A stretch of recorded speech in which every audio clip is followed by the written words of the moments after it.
Noel is on Twitter. You can follow me there at Dave Ramsey. What's the best way to get out of a car lease? God, I hate those things. You're just stuck. You're just stuck in a mud hole. There's really only one, other than pay it out or wait it out or something like that, there's really only one way to get out, and it's basically selling a car that you owe more on than it's worth, and car people call that being upside down in the car. And so you could we call them fleeces because you're a sheep that's being fleeced. Bad idea. Okay, now, oh God, I had to get that out of my system. But anyway, so you call the fleece company, whoever you fleeced the car from, and you ask them what the early buyout on your fleece is.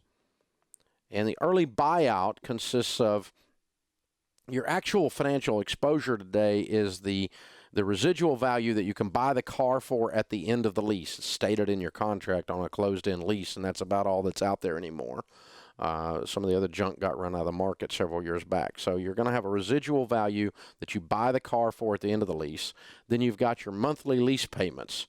And if your monthly lease payment's $393 and you have 20 months left, then you got, what is that, $7,000 or so, $8,000 that you got in payments left, plus your residual value is $12,000. Then you've got $20,000 in financial exposure. You can add those two figures together. Now, your early buyout will be somewhat, not much, but somewhat less than that total figure. Because you're paying it off early, you don't have what is called cost of capital in a lease, but it's basically your interest. They're not going to charge you interest because you're paying it off 20 months early. And so instead of $20,000, it might be, I'll make up a number, $18,000.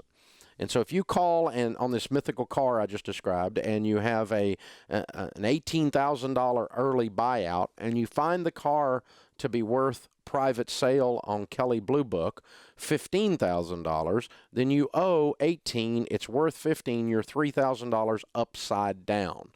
You owe $18,000. It's worth $15,000. So how are we going to get rid of this car? Well, you put it on Craigslist for sale for $15,000. Someone comes to you to buy it. In order for you to get the title, they're going to give you $15,000, but you got to have that other $3,000.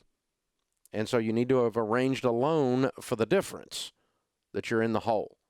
And go to your local credit union, your local bank, and say, I've got a $3,000 personal loan, and you get a personal loan for $3,000. You put that with the $15,000 that your Craigslist buyer gives you. That is $18,000. You send the $18,000 to the fleece company. They send you the title. You give it to your buyer. It works the same way if you just have a simple car loan that you owe more on your car than it's worth.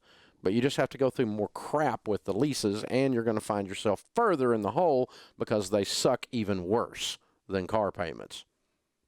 Why do people do leases? Because we live in a culture that quit asking how much. They now ask how much down and how much a month. And the car fleece is less down and less a month than the traditional car payment. You can drive the car off the lot with less out of pocket today and less monthly out of pocket.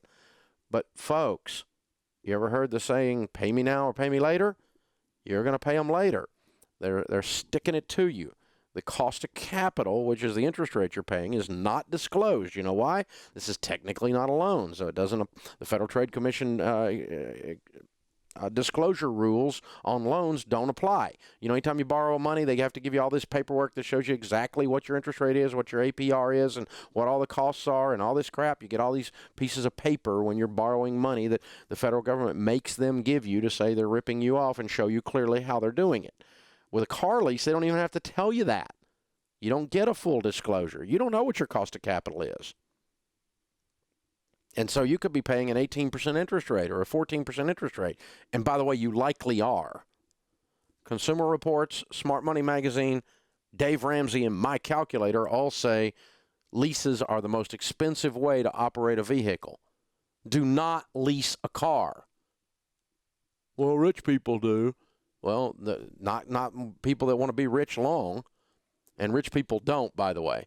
Rich people, all the studies tell us that rich people, what they do is they buy, depending on how rich they are, but if they're wealthy, like $1 million worth of wealthy or less, but they're out of debt kind of people, they buy a 2-year-old or older car. Now, people who make $20 million may buy a new Maserati. I don't know, right? Or they may buy a new whatever, Lamborghini or something. But that's not what I'm talking about.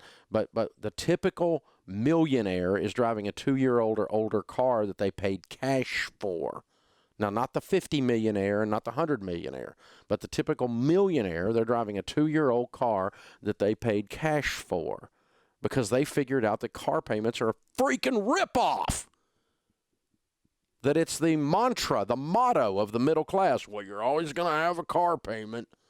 You're always going to have a car payment, so you might as well have a small car payment, get the car lease, even though we're completely freaking selling our financial soul in the process, our future.